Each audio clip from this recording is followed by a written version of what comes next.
चिकित्सा जो है, बेसिक प्रिंसिपल मौलिक सिद्धांत ज्वर चिकित्सा का, वह मैं बताने के लिए आया हूँ, जो हमारे चिकित्सा में बहुत ही इंपॉर्टेंट है। अगर हम लोगों ने ज्वर चिकित्सा सीख लिया तो हम लोग सब चीज़ में सफल हो जाएंगे, क्योंकि आमावस्था सभी व्याधियों में रहती है। और यह जो ज्वर व्याधि है वो रसव स्रोत दृष्टि की वजह से होती है। तो अभी तक हम लोगों ने पिछले लेक्चर्स में ये देखा कि ज्वर का निदान पंचक क्या होता है, मतलब हेतु क्या होता है, फिर पूर्व रूप क्या होता है, रूप क्या होता है, उपशय अनुपशय क्या होता है, फिर उसके बाद में संप्राप्ति देखा हम लोगों ने। तो अब इसके बाद में अब हम लोग, और फिर साध्य साध्यता भी देखा हम लोगों ने। उसके बाद में हम लोग ना अभी ज्वर की चिकित्सा देखेंगे, क्योंकि संप्राप्ति भंग करना बहुत इंपॉर्टेंट है और हम चिकित्सक हैं। चिकित्सक लोगों का काम ही है कि धातुओं की साम्यावस्था पे प्रस्थापित करना और पूरी तरह से ठीक करना। पेशेंट हमारे पास आते हैं तो यही उम्मीद चाहते हैं कि ये डॉक्टर हमें ठीक कर देगा, व्याधि से मुक्त कर देगा। तो इसमें ऐसा कुछ मेन मेन कॉन्सेप्ट है जो आयुर्वेद को अगर फॉलो किया तो कोई भी व्याधि परमानेंट ठीक हो जाती है। एलोपैथी साइंस में मैं किसी का बुराई नहीं कर रहा हूँ, मैं बस बता रहा हूँ कि एलोपैथी साइंस में ज्वर को निकालने के लिए केवल पसीना लाने के लिए वैसोडाइलेटेशन करने के लिए कुछ मेडिसिन दे दी जाती है, जिससे क्या होता है कि पसीना तो निकल जाता है लेकिन आम वैसे का वैसे ही रहता है। जैसे आम अगर रहेगा तो उसका मैनिफेस्टेशन बड़ी बड़ी बीमारियां हो जाती हैं। कुछ साल के बाद में आप लोगों ने देखा होगा कि हमारे पास जो इनफर्टिलिटी के केसेस आते हैं तो उसमें पूर्व इतिहास में ज्वर हुआ रहता है, और फिर या यक्ष्मा हुआ रहता है, और उसके बाद में फिर ये इनफर्टिलिटी होता है। या फिर नर्व्स पे अगर हो गया, मज्जा तंतुओं पे अगर इसका इफेक्ट हो गया तो मोटर न्यूरॉन डिजीज हो गया, पार्किंसन डिजीज हो गया। पहले ज्वर हो गया होता है, उसको सप्रेस किया रहता है। उसके बाद में फिर कभी कभी ऐसे होता है कि मल्टीपल स्क्लेरोसिस हो जाता है, फिर पार्किंसन डिजीज, अल्जाइमर्स डिजीज, ऐसे बहुत बड़े बड़े बीमारियां हो जाती हैं। और कभी कभी ऐसे अगर उसका देखें तो गर्भाशय पर भी इफेक्ट होता है, लीवर पे होता है। तो पहले ज्वर आया रहता है, उसको दबा के रखा गया तो फिर वो कामला हो जाता है, कामला से बड़ी बड़ी सेरोसिस ऑफ लीवर हो गया। ब्रेन में भी ऐसे ही होते हैं कि ज्वर को दबा दिया, स्त्रोतोरोध हो गया, संघ, ये जो संप्राप्ति है, संघ का जो टाइप है वो अगर बहुत दिन तक रहा तो फिर ब्रेन में एट्रोफिक चेंजेस आते हैं, ब्रेन सूखने लगता है। इस तरह से किडनी फेलियर में भी देखा जाता है कि पहले कुछ और बीमारी था, ज्वर हुआ, फिर कफज ग्रहणी हुआ, और उसके बाद में फिर वातज पांडु हुआ, कफज पांडु हुआ, और उसका फिर बाद में बढ़ बढ़ के किडनी फेल हो गया। ऐसा हम लोगों ने देखा है। तो हमें ना ज्वर का ठीक करने के लिए सबसे पहले जो आयुर्वेद की संप्राप्ति है, आयुर्वेद जो देखता है कि सबसे पहले उष्मणो अल्प बलत्वेन धातु माध्यम अपाचितम, उष्मा के अल्प बल होने से धातु जो आहार रस जो रहता है वह अपाचित रहता है और उससे आम की उत्पत्ति होती है, और यही आम जो है वह सभी रोगों का कारण होता है। तो हमें क्या करना है कि चिकित्सा सूत्र पहले देखना है। तो चरक चिकित्सा में ऐसा बता रहे हैं, 8 टाइप से हम लोग ज्वर की चिकित्सा देखेंगे अलग अलग अवस्थाओं में। पहला है कि ज्वर की सामान्य चिकित्सा देखेंगे कि हमें हर ज्वर में ये करना ही चाहिए। दूसरा, हम सामावस्था में ज्वर का, पच्यमानावस्था में, निरामावस्था में ज्वर की चिकित्सा को हम लोग देखेंगे, और देखेंगे ही नहीं, एनालिसिस भी करेंगे। उसके बाद में दोषज ज्वर में, जैसे वातज ज्वर हो गया, पित्तज ज्वर हो गया, कफज ज्वर हो गया, वात पित्तज, पित्त कफज, वात कफज, ये द्वंद्वज ज्वर हो गए, सन्निपातिक ज्वर हो गए, आगंतुक ज्वर हो गए, इसमें किस तरह से चिकित्सा करना है वह हम लोग देखेंगे। उसके बाद में सान्निपातिक ज्वर चिकित्सा में अगर तीनों दोष बड़े हैं तो पहले किसकी चिकित्सा करें, बाद में किसकी करें, और फिर उसमें क्या क्या रिजल्ट आता है वह भी जानना बहुत जरूरी है। इसके बाद में आगंतुक ज्वर की चिकित्सा देखेंगे कि आगंतुक ज्वर है अभिसंगज, अभिचारज, अभिघातज, अभिचारज, इसका हम लोग ये देखेंगे, अभिशापज, तो इसमें क्या होता है वो देखेंगे। उसके बाद में विषम ज्वर की चिकित्सा देखेंगे कि संतत ज्वर, सतत ज्वर, अन्यदुष ज्वर, तृतीयक ज्वर, चतुर्थक ज्वर में क्या क्या होता है। उसके बाद में धातुगत अवस्था, मतलब विषम ज्वर और धातुगत अवस्था में डिफरेंस आप लोगों को मैंने बताया था कि जब बहुत दोष ज्यादा बढ़ जाते हैं तो वह धातुगत अवस्था में होते हैं, और जब अल्प दोष रहते हैं लेकिन धातुओं में रहते हैं और कुछ विषम रूप से ज्वर आता है तो उसको विषम ज्वर बोलते हैं। इसमें दोष कम रहते हैं, अल्प दोष रहते हैं, तो यह विषम ज्वर रहता है। विषम ज्वर में संतत ज्वर, रस धातुगत, रसगत आम का वृद्धि होने की वजह से और रसाग्नि वीक होने की वजह से संतत ज्वर होता है। फिर सतत ज्वर होता है, रक्त धातुगत, मांस धातुगत अन्यदुष ज्वर होता है, मेदो धातुगत तृतीयक ज्वर होता है, और अस्थि मज्जागत होता है तो वह चतुर्थक ज्वर होता है। ये मैंने बताया, इसमें अल्प दोष रहते हैं, बहुत दोष बढ़ जाते हैं, धातुओं में बहुत ज्यादा व्याप्त हो जाते हैं, ज्वर भी चला जाता है, तो रसगत ज्वर, रक्तगत ज्वर, उसकी चिकित्सा भी हम लोग देखेंगे।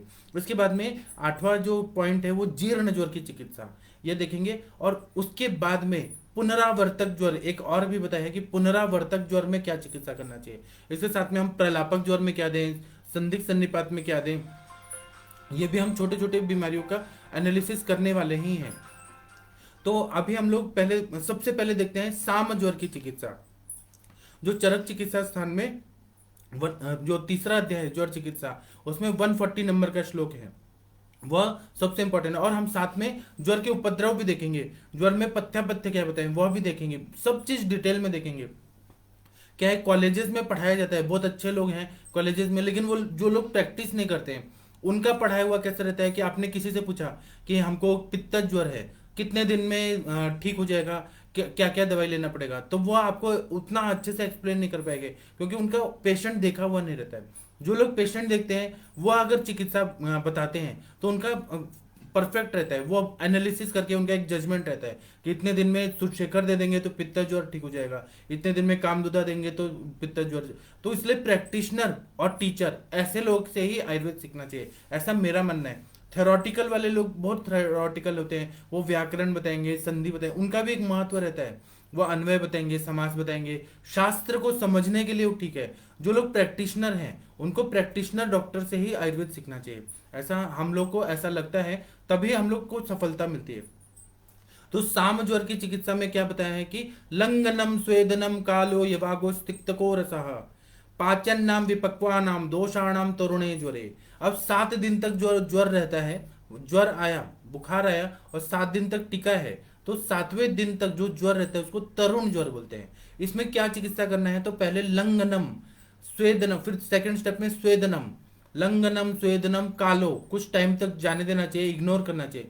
लंगनम स्वेदनम कालो यवागो, यवागो मतलब पेया मंड वगैरह देना है, और वो भी अग्नि प्रदीपक पेया देना है, उसका भी सिग्निफिकेंस है। लंगनम स्वेदनम कालो यवागो तिक्तको रसः, तिक्त रसात्मक द्रव्यों का योजना करना चाहिए। और इसी चीज लंघन का प्रोसेस, स्वेदन का प्रोसेस, इसको हम कम टाइम में बचनाक के जो द्रव्य हैं जैसे त्रिभुवन कीर्ति है या फिर हम लोग रसकल्पों का प्रयोग करते हैं, तो ये लंघन का टाइम जो है वो हम टाइम ड्यूरेशन कम कर सकते हैं। लेकिन लंघन सर्वश्रेष्ठ औषध है, ऐसा बता रहे हैं। लंघनम रस दोषानम प्रदोषानाम, रस दोषानम प्रदोषानम लंघनम परम औषधम, लंघन करना ही सर्वश्रेष्ठ, मतलब कुछ भी खाने को नहीं देना है। और लंघन का भी विधि बताया कि षडंग पानी देना चाहिए, शुंठी सिद्ध जल देना चाहिए, तो बहुत अच्छा फायदा होता है। तो इसमें तरुण ज्वर में सबसे पहले आमावस्थ है, रसव स्त्रोतस अवरुद्ध है, अन्नव स्त्रोतस में आम तो बैठ गया है पूरा, अब तो न अन्न पच रहा है न भूख लग रही है, और उत्क्लेश हो रहा है, पेट में ऐसा लगता है हैवी हैवी हो गया है। और दूसरा बात है कि स्वेद व स्त्रोतस भी अवरुद्ध हो गया है, वहां से पसीना भी नहीं निकल रहा है, हीट भी नहीं निकल रहा, और जो अग्नि है वहां पक्ति स्थान में जो अग्नि है उसका विमार्गमन हो जाता है। विमार्गमन मतलब कोष्ठ से अग्नि वहां से निकल कर पूरे शरीर में फैल जाती है और शाखागत हो जाती है। तब इसमें हम लोग को सबसे पहले चिकित्सा करना है, तो आम का पचन होने के लिए हमें क्या करना है कि लंघन देना है, कुछ नहीं खाने को देना है। अब इसी पर एक बहुत बड़ा सेमिनार हो रहा था, 97 की बात है, तो बहुत बड़े बड़े विद्वान लोग आए थे, तो उन्होंने कहा कि ऐसे गुरु लोगों से प्रश्न किया, सेमिनार में पूछा कि लंघन जब हो रहा है, यहाँ है तो अग्निमंद है, तो आप कैसे बोल सकते हैं कि कौन सी अग्नि आएगी जो लंघन से आम का पचन करेगी, ये कॉन्सेप्ट आप बताइए कि कौन सी अग्नि आएगी। तो इस पर बताया कि मतलब जो बहुत सारे विद्वान लोग थे, श्रेष्ठ चिकित्सक लोग थे, उन लोगों ने बताया कि क्या होता है कि अग्नि जाठराग्नि मंद है ना, धात्वग्नि तो मंद नहीं है, भूताग्नि तो मंद नहीं है, दूसरी अग्नि तो मंद नहीं है। तो अगर यहाँ पर हमने लंघन कराया और अग्नि को थोड़ा हमने लोड नहीं दिया खाना वगैरह खा के, तो क्या होगा कि धात्वग्नि वाली अग्नि इधर आ जाएगी। मतलब जो जैसे कहीं पर भी जंगल में आग लगी है, थोड़ा सा चिंगारी हो गया तो धीरे धीरे धीरे धीरे आके पूरा अग्नि को बढ़ा देती है। उसको वैसा चीज जलाने के लिए मिल गया, मतलब सूखे सूखे पत्ते वगैरह मिल गए, तो वो जलाने के लिए दूर से अग्नि आके, और जैसे या फिर हम लोग बोलते हैं जोत से जोत जलाते चलो, मतलब एक मोमबत्ती से सब मोमबत्तियां जल जाती हैं आग करने से। उसी तरह से धात्वग्नि की अग्नि आ जाती है, भूताग्नि की अग्नि थोड़ा लेवल से आके और जाठराग्नि को प्रदीप्त कर देती है और आम का पचन होने लगता है। और दूसरा बताया कि आम है तो इसका मतलब है कि वो जलीय महाभूत और पृथ्वी महाभूत प्रधान कोई ऐसा विष द्रव्य है जो जमा हो गया है। जब तक आकाश महाभूत वहां नहीं होगा, वैक्यूम नहीं होगा, जिसको हम लोग ख बोलते हैं, वैक्यूम नहीं होगा, तब तक स्रोतस खुलेंगे नहीं, सारा ब्लॉक हुआ है पृथ्वी महाभूत। और वो भी पार्थिवता भी है, जलीयता भी होता है वहां पे, तो उसके लिए लंघन ही सर्वश्रेष्ठ चिकित्सा है। उसी तरह से ये बता रहे हैं कि लंघन जब कराते हैं तो वाग्भट ने इसी को और मॉडिफाई करके बोला है कि लंघनम स्वेदनम कालो यवागो तिक्तको रसः मलानाम पाचनानि स्युर यथावस्थम क्रमेण वा। यहाँ पर मल का पाचन होना, यहाँ चरक में बोल रहे हैं पाचन नाम विपक्वा नाम, जो पचे हुए अविपक्व दोष हैं उसको पचाने के लिए। वाग्भट बोलते हैं कि मल रूप है, आम हो गया या मल हो गया, ये सब मल है, मतलब वेस्टेज है, इनको पचना बहुत जरूरी है। इसलिए बोल रहे हैं मलानाम पाचन नानी स्यूर यथावस्थम क्रमेण वा। वह क्रम से हमें देना चाहिए, पहले लंघन देना है, फिर स्वेदन देना है, फिर कुछ काल टाइम देना है कि वो अपना कार्य हो जाए, फिर उसके बाद में तिक्त रस लंघनम स्वेदनम कालो यवागो तिक्त को रसा, इस तरह से योजना करने के लिए बोला है। और इसमें युक्ति बहुत इंपॉर्टेंट होता है। अगर लंघन करा रहे कोई वैद्य और ग्रंथों में लिखा है कि 7 दिन तक भूखे रहना है, 7 दिन तक, और अपने 7 दिन तक भूखे रख ही दिया और अग्नि पहले प्रदीप्त हो गया, दूसरे तीसरे दिन ही अग्नि प्रदीप्त हो गया, तो फिर और आप लंघन पे लंघन कराए जा रहे हैं, उसको भूख लग रही है, तड़प रहा है खाने के लिए, लेकिन आपने ग्रंथ में पढ़ा है कि 7 दिन तक करना है, तो उससे और क्या हो जाएगा कि अग्नि विषम हो जाएगी और वायु का प्रकोप बढ़ जाएगा। इसीलिए सर्वश्रेष्ठ चिकित्सा यही है कि लंघन कराना है तो हमें यह देखना है कि अग्नि कितने दिन में प्रदीप्त हो रही है। अगर पेशेंट का अग्नि जो है 1 दिन में प्रदीप्त हो रही है क्योंकि वो बलवान है और तरुण है, व्यायाम करता है, तो 1 दिन भी सफिशिएंट है ना, हमें कोई प्रॉब्लम नहीं है। हम लोग उसको 1 दिन 2 दिन में भी हम लोग मतलब लंघन को स्टॉप कर सकते हैं। उसका अग्नि पे डिपेंड करता है कि हमें, और ज्यादातर 7 दिन बोला है। अगर अग्नि प्रदीप्त या फिर आप लोगों ने रस औषधि दे दिया या फिर आपने बचना के त्रिभुवन कीर्ति जैसे द्रव्य दे दिया और फिर अग्नि प्रदीप्त हो गई, भूख लगने लगा और आम का पचन हो गया, आमावस्था चली गई, तो आप लंघन को कम भी कर सकते हैं। इसी तरह से लंघन का ऐसा बताते हैं कि ज्वर में जो कोष्ठ की अग्नि है वो विमार्गमन कर लेती है, विमार्गमन करके शाखागत हो जाती है। और दूसरा मेन क्या घटना होती है कि तीव्र अग्निमांद्य होता है, बहुत ज्यादा अग्निमांद्य होता है, और रस जो रहता है वो साम रहता है, मतलब आम युक्त जो रस रहता है वह रहता है, ऐसे ऐसे अवस्थाएं रहती हैं। और स्वेद व स्रोतस भी अवरुद्ध रहता है, अंबु व स्रोतस भी अवरुद्ध रहता है, यह हमें जानना बहुत जरूरी है। तो हमें सबसे पहले आम का पचन करना बहुत जरूरी है, इसलिए शुरुआत में लंघन कराना ही सर्वश्रेष्ठ चिकित्सा है। अब लंघन के बारे में क्या बताया है, वाग्भट चिकित्सा स्थान पहला चैप्टर में 2 नंबर का श्लोक है। इतना बढ़िया चीज बताया, इतना मजेदार है, हम बस इसका बेसिक कॉन्सेप्ट समझ गए ना तो हमें हर बीमारी को ठीक करना आ जाएगा। इसमें ऐसे बता रहे हैं कि आमाशयस्तु हत्वाग्निम सामो पिधाय सामो मार्गन पिधाय यत् विदधाति ज्वरम तस्मात् दोषस तस्मात् कुर्वित लंघनम। मतलब आमाशय में जो अग्नि है, हत्वा अग्निम, मतलब अग्नि जो है वह उपहत हुई रहती है और मार्गों को पिधायत, मार्गों को अवरुद्ध करती है। जैसे कि कोई नाली है या कोई पाइपलाइन है, जैसे पुणे में पानी आता है, खड़गवासला डैम से आता है और वहां पे पाइपलाइन पूरा भर गया, पूरा कचरा से भर, तो फिर पानी अच्छे से नहीं आ पाएगा। इसी तरह से स्रोतस जो है अवरुद्ध हो जाते हैं आम की वजह से, और वह आम इतना कच्चा कच्चा रहता है, उसमें पार्थिवता रहता है, लेसदार रहता है, चिपका चिपका रहता है, अग्नि जो खाया पिया है वही नहीं पच पा रहा है, वही चीज अवरुद्ध कर रहा है। इसके वजह से फिर क्या करना है कि विदधाति ज्वरम तस्मात् कुर्वित लंघनम, इसलिए लंघन कराना जरूरी है। वह अग्नि थोड़ी है, थोड़ी अग्नि को बढ़ाना है, तो लंघन, अग्नि पे लोड नहीं देंगे तो धीरे धीरे वो अग्नि बढ़ेगी और आम को पचाती जाएगी, पचाती जाएगी, पचाती जाएगी, पूरी तरह से पचा देगी। और जैसे जैसे पचाएगी वैसे वैसे स्रोतस खुलते जाएंगे, फिर पसीना भी आने लगेगा और उसके बाद में भूख भी लगने लगेगी और रस धातु भी अच्छा हो जाएगा, शुद्ध हो जाएगा। इसीलिए अग्नि को सहायता करने के लिए लंघन कराना सर्वश्रेष्ठ चिकित्सा है। उसके बाद में बता रहे हैं कि अगर लंघन करा रहे हैं और उसके बाद में भूख लगने लगी थोड़ा थोड़ा, तो लघु आहार ही देना चाहिए। लघु आहार में मुद्ग दाल जो रहती है, मतलब मूंग का जो दाल रहता है उसका यूज दे दें, चावल का मंड दे दें, या फिर पेया दे दें, या मंड कल्पना दे दें, मतलब ऐसा चीज देना है, या मासरस दे दें। ऐसे चीजें देनी है जो लघु रहे। अग्नि को हमें बचाना है, अग्नि को प्रदीप्त होने के लिए मदद करनी है। और इसमें आम ज्वर में घी भी नहीं देने को बोला है, क्योंकि घी भी अगर देंगे तो वो और अग्नि को बढ़ा दे, अग्नि को मंद कर देगी। इसलिए थोड़ा टाइम देना है, अग्नि बढ़ जाए तब घी देना है। उसी तरह से बोल रहे हैं लंघन का स्वरूप कर बताते टाइम ये बोल रहे हैं कि आमावस्था में माधव निदान में ज्वर के उसमें बता रहे हैं कि न दद्या तत्र भेषजम, बिल्कुल भी न दद्यात, नहीं देना है कोई भी दवाई। भेषजम ही आमदोष से भूयो ज्वलयति ज्वरम, जो मेडिसिन है वह भी आमदोष को और बढ़ा देगी, और फिर वह ज्वर को और तीव्र कर देगी और ज्यादा इंटेंसिटी से फीवर आने लगेगा। अब भेषज का मतलब ये बताना है कि यहाँ पर काष्ठौषधियां नहीं देनी है, जो जड़ी बूटियां हैं नहीं देनी है। और बाद में फिर रस शास्त्र का आविष्कार हुआ। रस शास्त्र जब आ गया तो उन्होंने बचनाक के कल्प बनाए, फिर पारागंधक के बनाए जो सूक्ष्म स्त्रोतोगामी है, वैवाही और विकासी बचनाक है, वैसे द्रव्य बनाए जो स्वेद प्रवृत्ति करते हैं, आम का पचन करने वाले द्रव्य बनाए गए, तब मेडिसिन दे सकते हैं। लेकिन वो मेडिसिन देने के साथ में भी लंघन कराना जरूरी है। जब माधव निदान लिखा गया, चरक सुश्रुत लिखा गया, तब रस औषधियां नहीं थी, तो इसीलिए उन्होंने बोला है कि न दद्या तत्र भेषजम, बिल्कुल भी मेडिसिन नहीं देना है, पूरी तरह से लंघन कराना है। भेषजम ही आमदोषस्य भूयो ज्वलयति ज्वरम, मतलब ये मेडिसिन भी जाके, जैसे कि फॉर एग्जांपल ज्वर को नाश करने के लिए किरात तिक्त दे दिया, मतलब जो तिक्त रसात्मक द्रव्य है वह ऐसे द्रव्य दे दिया, किरात तिक्त दे दिया, तुलसी दे दिया, तुलसी भी ज्वरग्न है, तुलसी का दे दिया, और आम है तो तुलसी से जाके वह भी जाके आम बना देगा और बढ़ जाएगा, और फिर तीव्रता बढ़ेगी और इंटेंसिटी ज्वर बढ़ जाएगा, क्योंकि स्त्रोतरोध हो जाएगा। अग्नि उतनी बलवान नहीं है कि तुलसी का काढ़ा को पचा पाए या फिर किरातिक्त को पचा पाए, इसीलिए हमें लंघन कराना बहुत श्रेष्ठ, मतलब वही चिकित्सा सर्वश्रेष्ठ है। उसके बाद में माधव निदानकार ने ऐसा बोल रहे हैं कि कोई आहार भी नहीं देना है, कुछ खाने को भी नहीं देना है, खाने का मन नहीं है, टाइम हो गया और बोलेंगे कि कुछ खाया पिए नहीं है, खाना दे दो, तो उससे और उसका आम उत्पत्ति हो जाएगा। पेशेंट को जब भूख लगेगी तो हम देने को तैयार है ना, लेकिन भूख ही नहीं लग रही है तो क्यों देना है जबरदस्ती।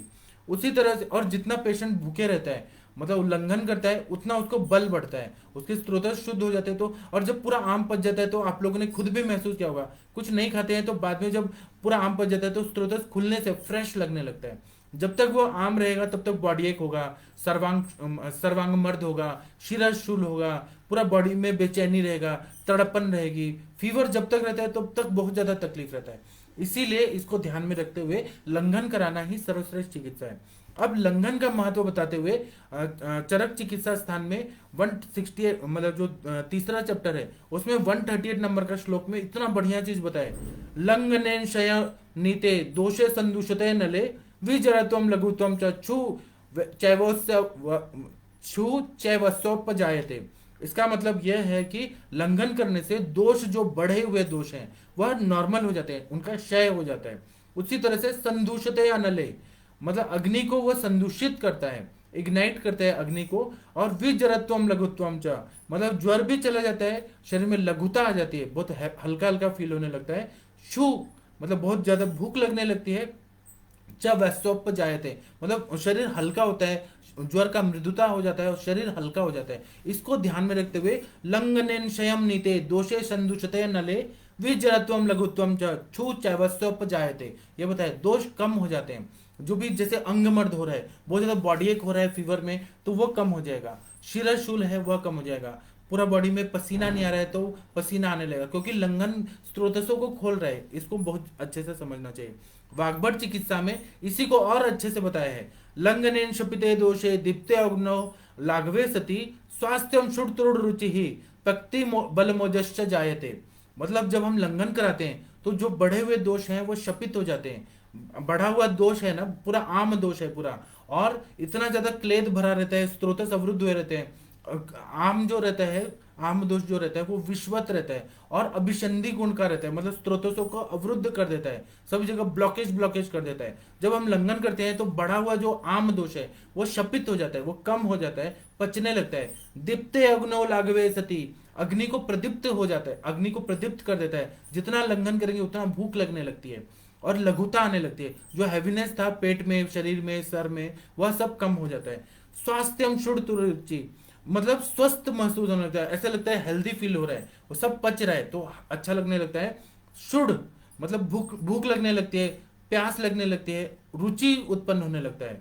पक्ति बल मोजश्च जायते, मतलब अग्नि बढ़ने लगता है, बल बढ़ने लगता है, ओज बढ़ने लगता है, ज्वरावस्था से वो निकलने लगता है। तो पेशेंट को लंघन से ही इतना अच्छा फायदा होता है। दूसरा, ये लंघन को और अच्छे से विस्तार से बताया है कि लंघन करने से क्या क्या फायदा है। तो अग्नि का संदुक्षण होता है, बढ़े हुए दोष जो है वह कम हो जाते हैं। और ये मत सोचिए कि किसी ने लंघन ज्यादा कर लिया तो उसको कोई तकलीफ हो जाएगा।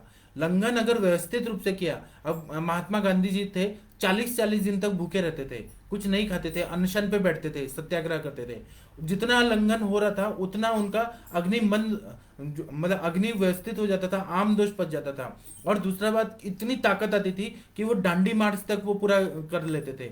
मतलब इतना जो नमक मूवमेंट हुआ, मतलब जो अंग्रेजों के खिलाफ नमक आंदोलन हुआ, तो गांधी जी को इतने चलने की ताकत कैसे थी, और पूरा देश में ऐसे ऐसे चीजें करते थे, असहयोग आंदोलन वगैरह, इतनी ताकत आ जाती है। ये लंघन से होता है, इसलिए वो उपवास करने के लिए बहुत ज्यादा महत्व है। और अपने भारतीय संस्कृति में भी फास्ट रखा जाता है ना, उसका यह महत्व है कि अग्नि को ध्यान में रखते हुए एक दिन अगर हम लोग करते हैं तो मन भी शुद्ध हो जाता है, शरीर भी शुद्ध हो जाता है, मन में जो बुरे बुरे ख्याल आ रहे हैं वह सब, कलुषित मन साफ हो जाता है, सात्विक मन जागृत हो जाता है। और दूसरा है कि मन को शांति मिलती है, पीस ऑफ माइंड जो है ना वह भी मिलती है, इंद्रिया भी विमल हो जाती है, शरीर को लघुता प्राप्त हो जाती है, शुद्धा वृद्धि होती है, बहुत भूख लगने लगती है, तृष्णा लगती है, मतलब प्यास लगने लगती है, पानी पीने का मन करता है। और वो प्यास लग रहा है मतलब अम्बुव स्त्रोत जो है वो बैलेंस होने लग रहा है, नहीं तो वो पहले से तो ब्लॉक था।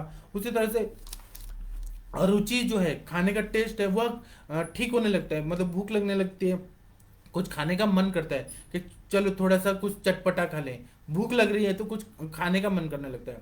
फिर ज्वर कम हो जाता है लंघन से, उसी तरह से बल प्राप्त हो जाता है। तो लंघन का इतना ज्यादा फायदा है।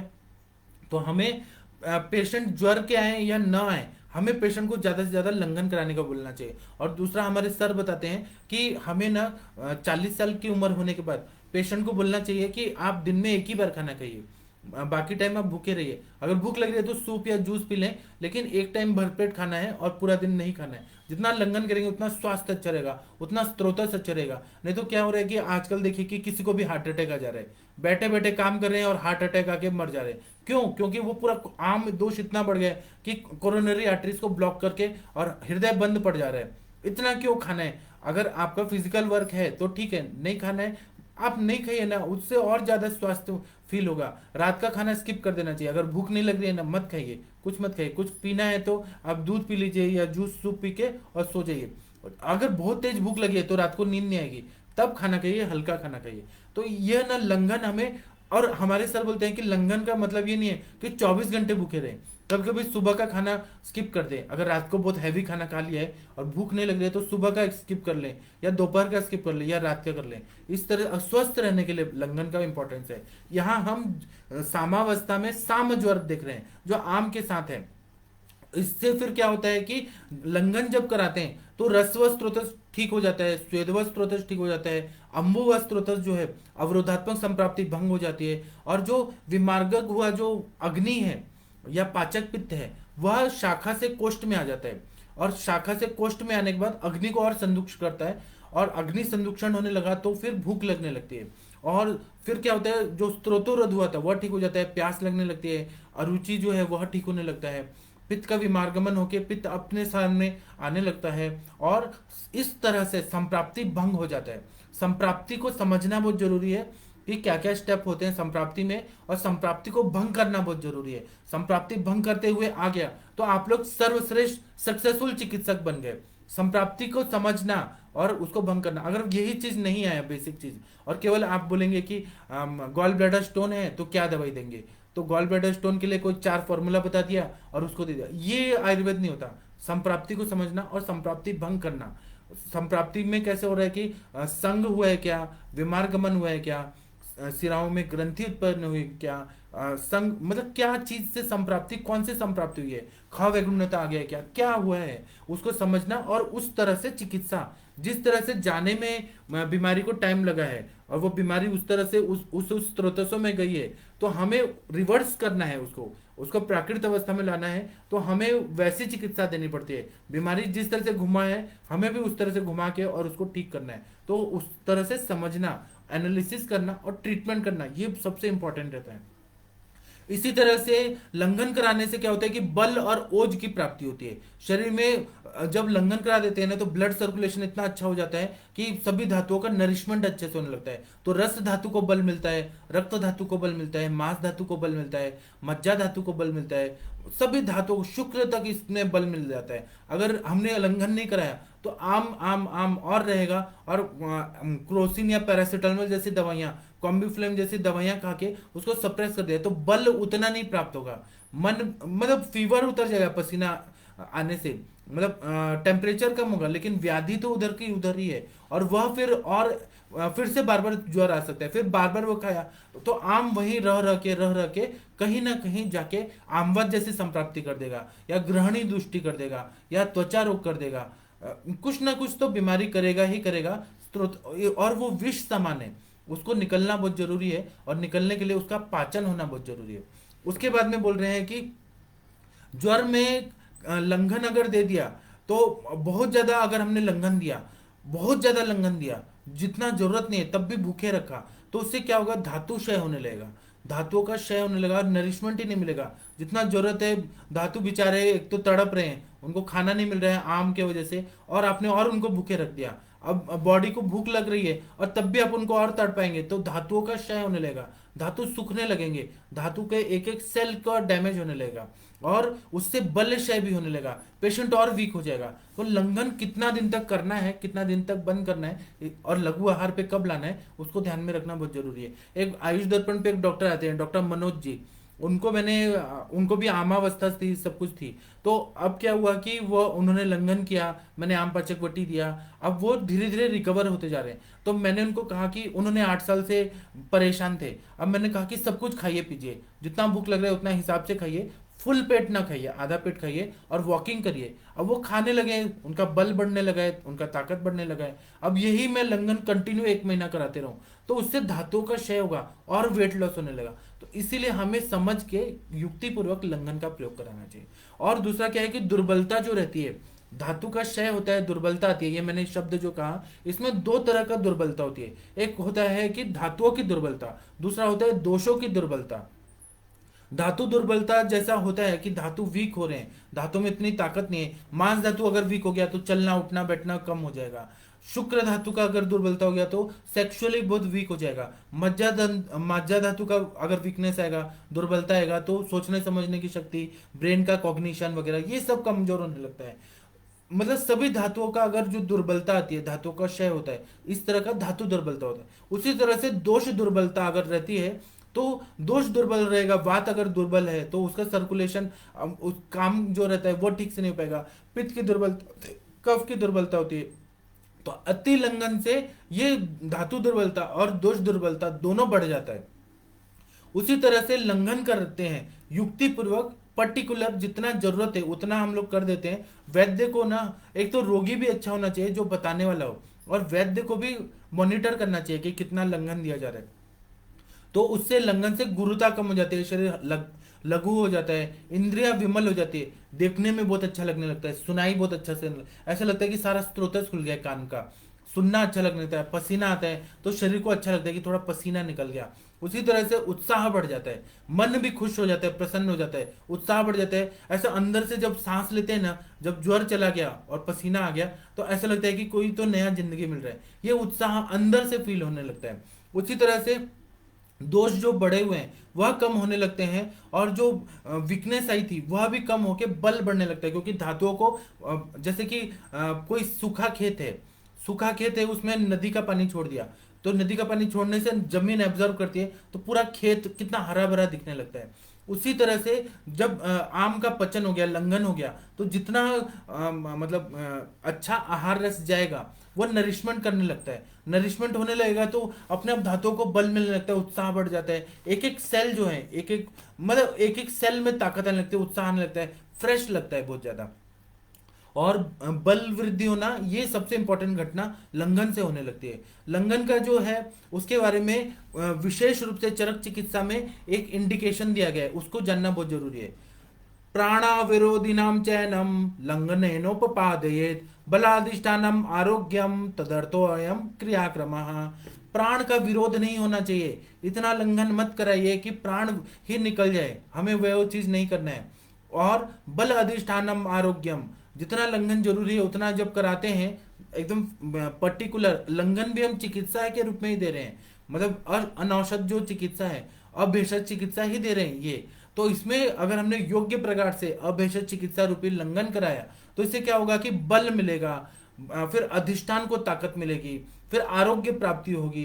तदर्थो अयम क्रियाक्रम, यह क्रियाक्रम है, इसीलिए लंघन कराने के लिए बोला है। प्राण विरोधी ना हो, मतलब इतना मत दे दीजिए कि हार्ट ही बंद हो जाए, इतना भूखे रख दिया, ये गलत बात है।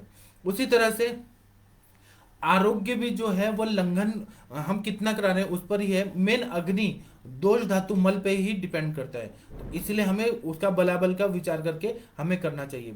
दूसरा बोल रहे हैं कि धातु क्षय बहुत ज्यादा हो गया, वात प्रकोप हो गया, तो उसके इसीलिए बोल रहे हैं कि कफ पित्ते द्रव्य धातु सहते लंघनम महत, जो जिनके शरीर में कफ दोष ज्यादा बढ़ा है, पित्त दोष ज्यादा बढ़ा हुआ है, या कफज प्रकृति के हैं या पित्तज प्रकृति के हैं, और जो लंघन को सह सकते हैं उनको ही लंघन कराना चाहिए। वात प्रकृति वाले लोग जो हैं, धातुओं का क्षय बहुत ज्यादा हुआ है, जो लोग बहुत ज्यादा वजन ढोते हैं और वजन ढोते हैं बहुत ज्यादा, आप लोगों ने देखा होगा बंगाल में लोग साइकिल रिक्शा के बदले ऐसे खुद खींच खींच के लेके जाते हैं, इतना बहुत ज्यादा वजन, जो ये रहते हैं ना कूली वगैरह, वो लोग भी बहुत ज्यादा वजन उठाते हैं। जो लोग बहुत शारीरिक कष्ट से, वायु का प्रकोप ऑलरेडी हो चुका है, उनको हमने और लंघन कराया तो और उनका धातुओं का क्षय होगा, और बीमार गिरेंगे और फिर उनको आईसीयू में एडमिट करना पड़ेगा।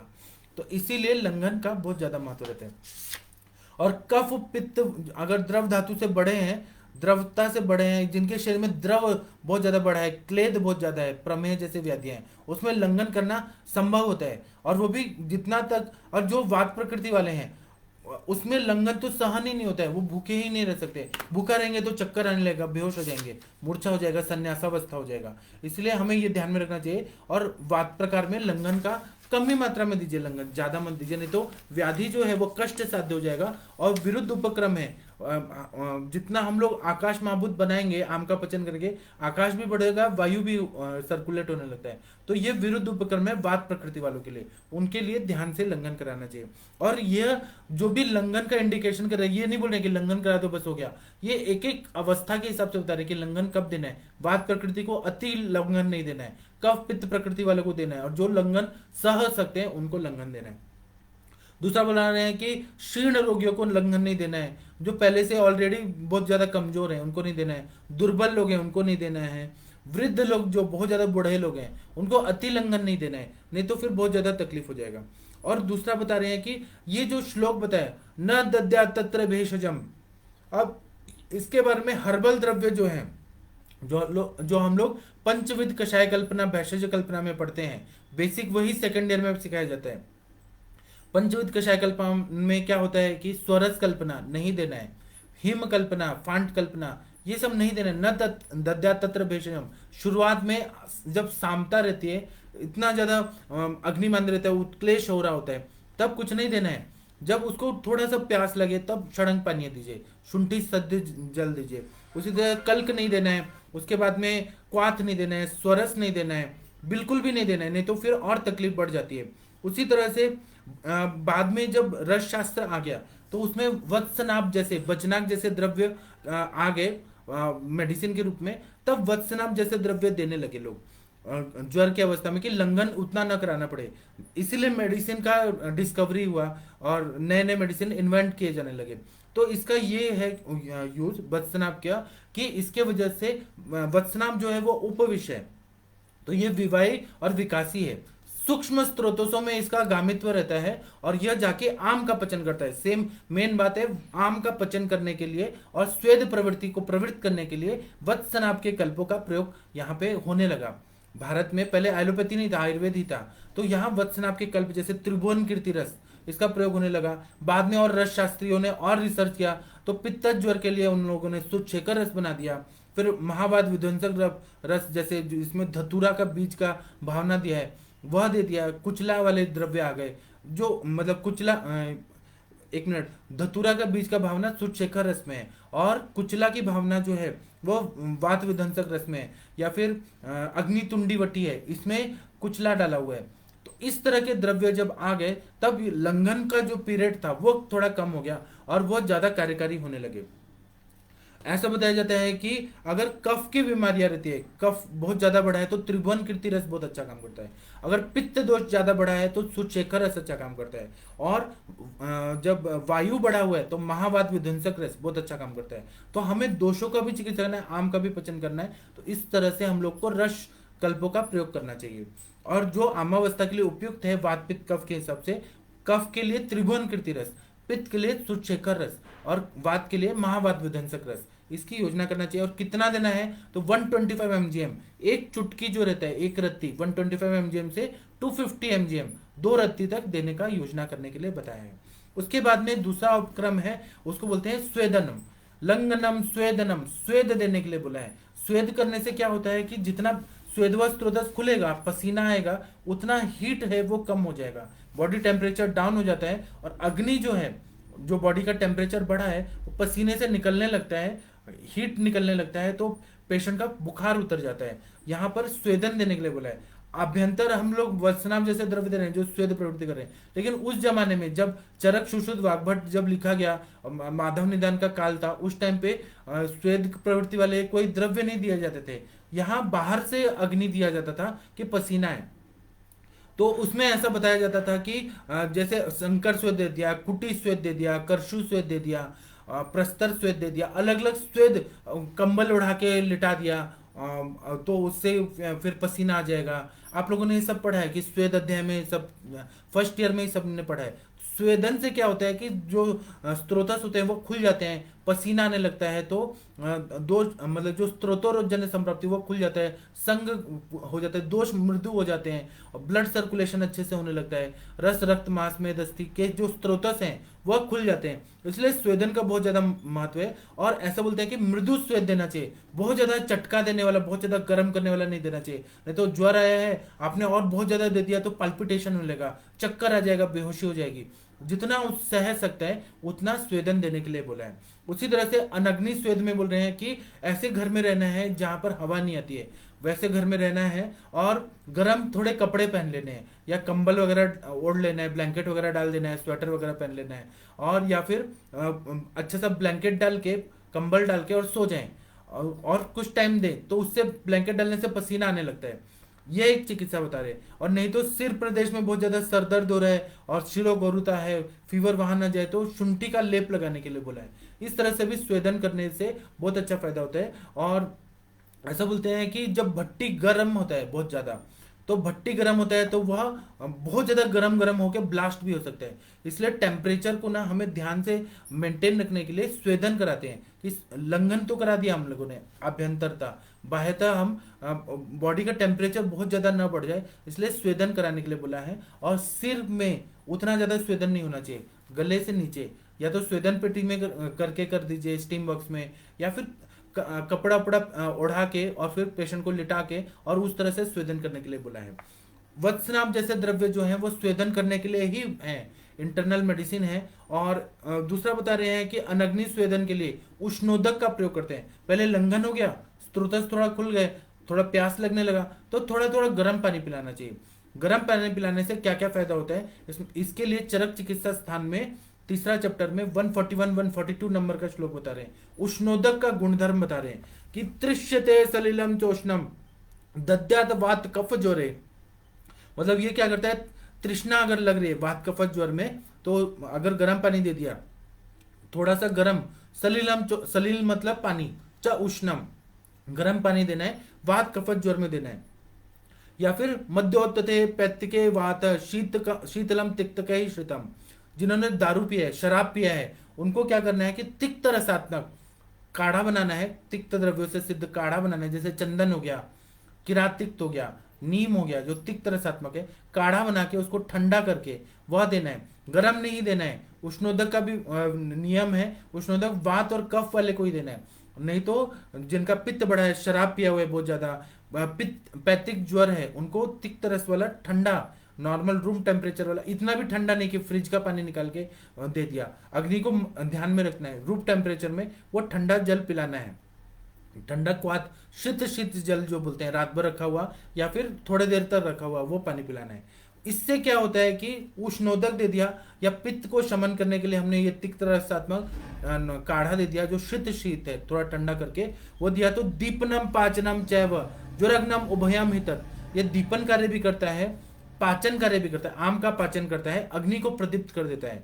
स्त्रोतसाम शोधनम बल्यम, स्त्रोतसों को शुद्ध कर देता है, बल्यम बल देता है, रुचि स्वेद करम शिवम, रुचि उत्पन्न करता है, स्वेद करम गर्म पानी अगर पिला रहे हैं बात कफत ज्वर में तो ये पसीना लाने लगता है। और दूसरा, अगर शीत शीत जल दे रहे हैं हम लोग तिक्त रसात्मक द्रव्यों से, वह भी स्त्रोतों को खोल देता है, उससे भी पसीना आने लगता है। इसलिए इसकी योजना की है युक्ति पूर्वक वात कफत ज्वर के लिए उष्णोदक, और जो पित्त ज्वर वाले हैं या मध्य पिए हुए हैं जो ज्वर है, ऐसे अवस्था में हमें तिक्त रसात्मक द्रव्यों से सिद्ध किया हुआ शीत शीत जल, जो ठंडा किया हुआ जल है, वह देना चाहिए। उष्णोदक के बारे में और बता रहे हैं, ग्रंथों में ऐसा बता रहे हैं कि गर्म पानी जो रहता है ज्वर में हम जब देते हैं स्वेदन करने के लिए, तो वो क्या रहता है कि अग्नि को प्रदीप्त करता है, आम का पचन करता है, स्त्रोतोरोध को दूर करता है। स्त्रोतोरोध जब दूर हो जाता है तो विमार्गर, मतलब अपना रास्ता भटका हुआ जो अग्नि है वह शाखा से कोष्ठ में आने लगता है, और अग्नि जो रहता है उसका स्थान अपना ही स्थान है। डॉक्टर नवीन जोशी सर हैं, इनका मूल स्थान क्या है, आयुष दर्पण है, आयुर्वेद के विद्यार्थी हैं, और ये जाके बॉक्सिंग करने लगेंगे WWF में, तो ये उनका विमार्गमन हो जाएगा।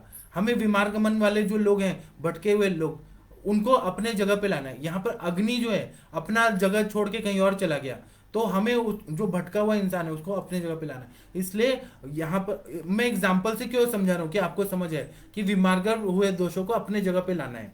तो ये उष्णोदक जो है वो सर्वश्रेष्ठ रहता है। फिर अग्निवर्धन होने से रुचि उत्पन्न हो जाती है। जो बोधक कफ है, आप लोगों ने देखा ज्वर में पूरा कोटिंग हो जाता है, सामता हो जाती है। तो जब अग्नि अच्छा होता है तो बोधक कफ जो सामता है वो कम हो जाता है जीभ में, तो टेस्ट बड जागृत होते हैं, तो रुचि उत्पन्न हो जाती है। उसी तरह से स्वेदावरोध कम करने के लिए भी मतलब स्वेद वह स्त्रोतस का जो अवरोध है उसको कम करने के लिए भी ये गर्म पानी रहते हैं, वह स्वेद व स्त्रोतस में जितना अवरोध है एक एक आम जगह में जमा है वह सबको पचा देते हैं गर्म पानी, इसलिए उसको देना चाहिए। इसलिए ज्वरग्न बताया है। उष्ण जल से कफ का विलयन होता है, और वायु की वजह से जो शोष हो गया है बहुत ज्यादा, रुक्षता बढ़ गई है और शीत गुण बढ़ गया है, शोष बहुत ज्यादा बढ़ गया है, वह शोष काफी हद तक गर्म पानी से ठीक हो जाता है वायु को, क्योंकि चिकित्सा करते हैं। उसी तरह से शीत शीत जल मैंने बताया, काढ़ा बना के तिक्त रसात्मक द्रव्यों को बना के फिर उसको ठंडा करके देने से क्या फायदा होता है कि दाह अगर हो रहा है, पैथिक ज्वर में बहुत बर्निंग हो रहा है, या किसी ने मद्य पिया है तो बर्निंग होने लगता है बहुत ज्यादा, संताप हो रहा है, भ्रम हो रहा है, मूर्छा हो रही है, उसमें हमें जीतने में बहुत अच्छा फायदा होता है। उष्णोदक में तो ऐसा बोला है कि लंघन के काल में भी थोड़ा थोड़ा अगर प्यास क्योंकि लगेगी, बिना पानी के तो नहीं रह सकता इस इंसान कोई भी, तो लंघन के काल में भी उष्णोदक दे दिया तो वो भी आयुर्वेद मान्य करता है कि उसको देना चाहिए। और दूसरा बता रहे हैं कि कुछ उष्णोदक में मेडिसिन को उबाल के अगर दे दिया, जैसे कि षडंग पानी है, उसके लिए बोल रहे हैं कि घन चंदन शुंठ्याम्बु परपटोशीर साधितम श्रितम तेभ्यो हितम तोयम पाचनम तृण ज्वरापहम। या फिर दूसरा चरक चिकित्सा में ऐसा बता रहे हैं, पहला मैंने वाला जो बताया वो वाग्भट चिकित्सा का है, और दूसरा चरक में बोल रहे हैं कि मुस्ता परपट कोशीर चंद्रोदिच्य नागरही श्रुतितम जलम दद्यात पिपासा ज्वर शांते।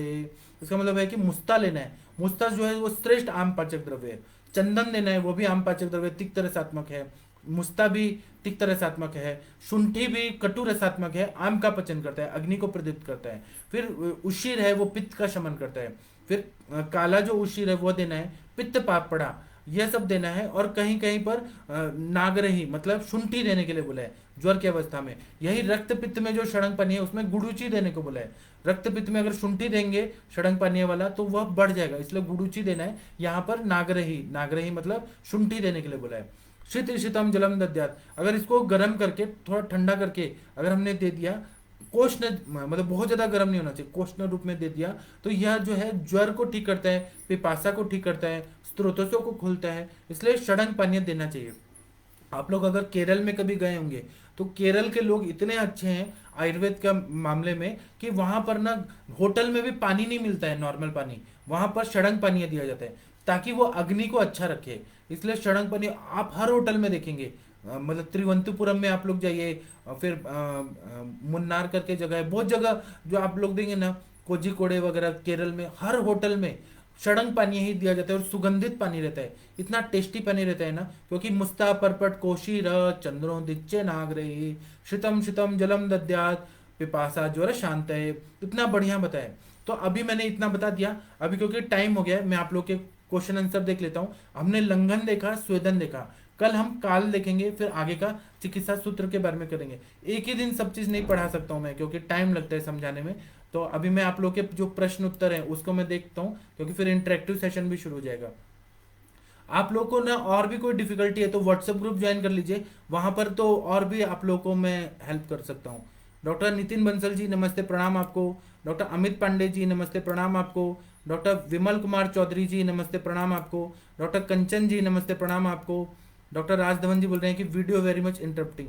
अब यहाँ नेटवर्क प्रॉब्लम है सर, मैं क्या करूँ। डॉक्टर कैलाश चावला जी नमस्ते प्रणाम आपको। डॉक्टर स्वाति जी नमस्ते प्रणाम आपको। डॉक्टर मनीषा जी नमस्ते प्रणाम आपको। एक मिनट रुकिए, ये थोड़ा हैंग हो रहा है। जब मैं लेक्चर ले लेता हूँ ना तो फेसबुक थोड़ा हैंग होने लगता है। डॉक्टर मनीषा जी नमस्ते प्रणाम आपको। डॉक्टर निमिषा शर्मा जी नमस्ते प्रणाम आपको। डॉक्टर कैलाश चावला जी बोल रहे हैं कि नेटवर्क इरेगुलर। अब ये तो मैं क्या करूँ, यहाँ पर नेटवर्क का प्रॉब्लम है। डॉक्टर सत्य प्रकाश वर्मा जी नमस्ते प्रणाम आपको। डॉक्टर जया अग्रहरि जी नमस्ते प्रणाम आपको। डॉक्टर राजेंद्र कुंद्रा जी नमस्ते प्रणाम आपको। डॉक्टर वरुण कुमार जी नमस्ते प्रणाम आपको।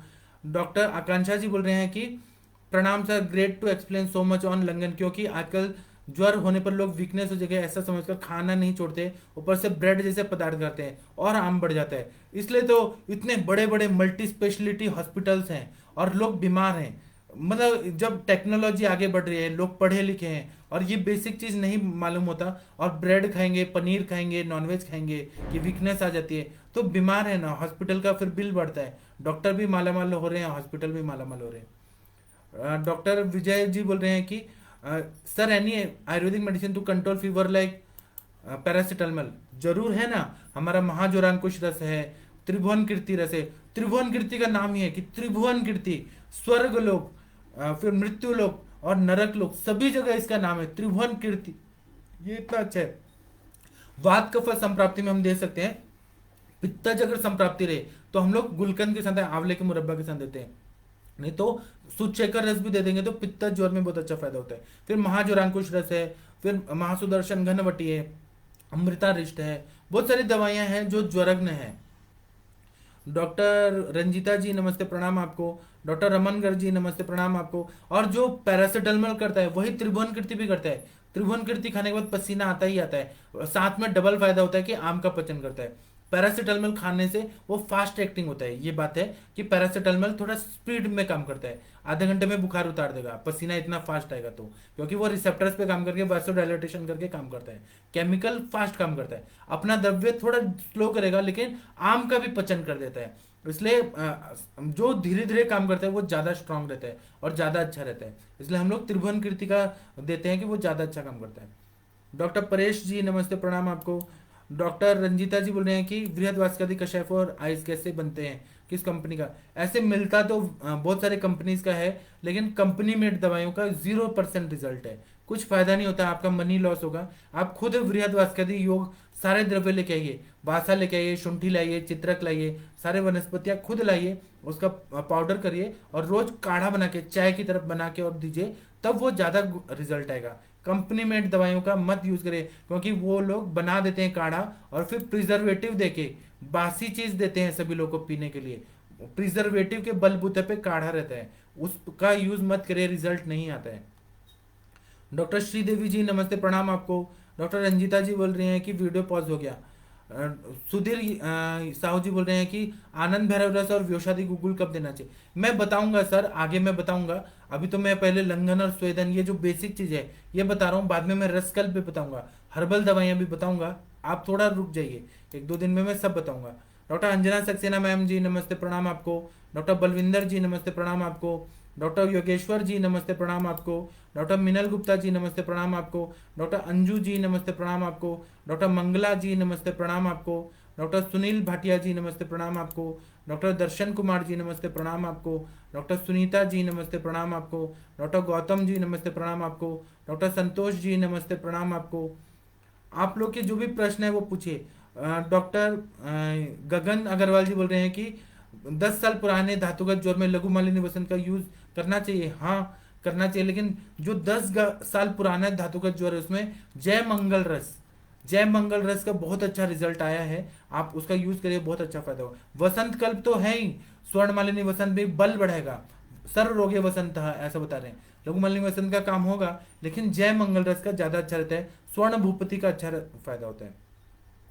डॉक्टर रवि कुमार जी बोल रहे हैं कि त्रिभुवन हेड नेक चेस्ट, इस तरह से भी आप समझ सकते हैं कि सिर पे, गले, कंठ में और चेस्ट में काम करता है, यह भी त्रिभुवन, इस तरह से भी आप उसका अर्थ निकाल सकते हैं। लेकिन हम लोगों ने ऐसा पढ़ा है कि स्वर्ग लोक, मृत्यु लोक और नरक लोक सब जगह ये फेमस है, सभी प्राणी मात्र को ये फायदा करता है। डॉक्टर गगन अग्रवाल जी नमस्ते, प्रणाम आपको। डॉक्टर रंजीता जी बोले बृहदवास का दोबारा बताइए, आपका नेटवर्क स्टॉप हो गया था। यह ना कंपनी मेड दवाइयाँ मत यूज करें, बृहदवास का कषाय, ये खुद वनस्पतियां लेके आइए, जैसे वासा है, चित्रक है, शुंठी है, उसमें जौ है, बहुत सारे द्रव्य हैं, 23 द्रव्य हैं, वो लेके आइए कूट के, और उसके बाद में उसका काढ़ा बना के, एक एक चम्मच का काढ़ा बना के पियेंगी रंजीता जी, वो ज्यादा फायदा करेगा। आप बने बनाए जो प्रिजर्वेटिव से बनाया हुआ बासी द्रव्य है उसका यूज मत करिए। डॉक्टर सोनाली जी बोल रहे हैं ज्वर में फ्रूट खाते हैं, ये कितना सही है, इस पर भी बताइए। ज्वर में फ्रूट तो नहीं खाना चाहिए, वो अभिसंधि होता है, स्त्रोतस और अवरुद्ध करता है। जब लंघन हो गया, आम का पचन हो गया, तब फ्रूट जूस खा सकते हैं, फ्रूट जूस पी सकते हैं, वो भी ठंडा नहीं, नॉर्मल रूम टेम्परेचर वाला फ्रूट जूस जूस के रूप में ले सकते हैं, संतरा मौसमी का जूस, ये सब पी सकते हैं बल बढ़ाने के लिए, लेकिन आमावस्था में तो नहीं लेना चाहिए। डॉक्टर मोहित गुप्ता जी नमस्ते, प्रणाम आपको। डॉक्टर सौम्या जी नमस्ते, प्रणाम आपको। आप लोग बहुत सर्वश्रेष्ठ चिकित्सक हैं, आप लोग और पढ़िए और आगे बढ़िए, मैं चाहता हूं कि सारे कॉन्सेप्ट आप लोग को भी आए, केवल डॉक्टर अरविंद पाठक नहीं बनना है आपको, आपको मेरे से आगे जाना है और बहुत आगे जाना है, और प्रैक्टिस करके पैसा भी कमाना है, नाम भी कमाना है और सेटिस्फेक्शन भी कि हम आयुर्वेद के डॉक्टर हैं, हम लोग ऐसी चिकित्सा करते हैं जो कोई नहीं कर सकता। इस तरह का चिकित्सा करने का कॉन्फिडेंस आना चाहिए और डेयरिंग करना चाहिए आपको। बड़े बड़े केसेस जो रहते हैं ना, उसमें घबराना नहीं है। आप लोग के पास बड़े बड़े चैलेंजिंग केसेस आ रहे हैं, आप लोग लीजिए, असल में वो चैलेंजिंग एलोपैथी के हिसाब से है, जैसे ऑटोइम्यून डिजीजेस बड़े बड़े रहते हैं कि उसका एलोपैथी बोलता है कि इसका इलाज ही नहीं है। आयुर्वेद में तो सिंपल सिंपल इलाज होता है और ठीक हो जाते हैं पेशेंट।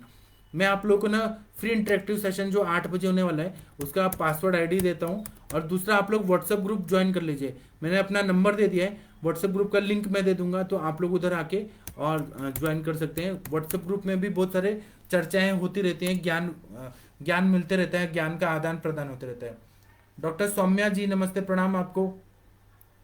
आप डॉक्टर सुनीता जी ने प्रश्न पूछा है कि ज्वर के बाद ज्वाइंट पेन बहुत होता है, उसमें बहुत कॉम्प्लिकेशन है सर, इसमें हमें ज्वर का ही चिकित्सा करना है, ज्वर का आयुर्वेदीय चिकित्सा करना है। अगर आपने त्रिभुवन कीर्ति रस जैसे द्रव्य दिए जो आम का पचन करते हैं तो ज्वाइंट पेन ठीक हो जाता है, या अस्थि मज्जा पाचक दे दिया जो तिक्त रसात्मक द्रव्य है तो ज्वाइंट पेन ठीक होता है। अगर आपने ज्वर के बाद पैरासिटामोल दे दिया, क्रोसिन दे दिया, बुखार निकल गया लेकिन ज्वाइंट पेन बढ़ जाता है, क्योंकि आम जो है अपना स्थान छोड़ के, आमाशय का स्थान छोड़ के सारे ज्वाइंट्स में चले जाते हैं और फिर स्त्रोतोरोध होने लगता है। स्त्रोतोरोध होने की वजह से ज्वाइंट में वो जाके बैठ जाता है, और फिर यही कंटिन्यू रहा तो आमवात, रोमेटाइड अर्थराइटिस, वो और बढ़ा तो हार्ट में जाके rheumatic heart fever, rheumatic heart disease, ऐसे चीजें होने लगती है। इसीलिए आम को पचन करने का, और वो भी आयुर्वेद की चिकित्सा पे भरोसा करें, क्योंकि आप लोग आयुर्वेद के चिकित्सक हैं, हम सबको आयुर्वेद को फॉलो करना चाहिए। ठीक है, तो मैं अभी का सेशन बंद करता हूं, आप लोग मुझे मिलिए, हम लोग 8 बजे मिलते हैं इंटरेक्टिव सेशन में। तो प्रणाम सभी लोगों को, नमस्ते।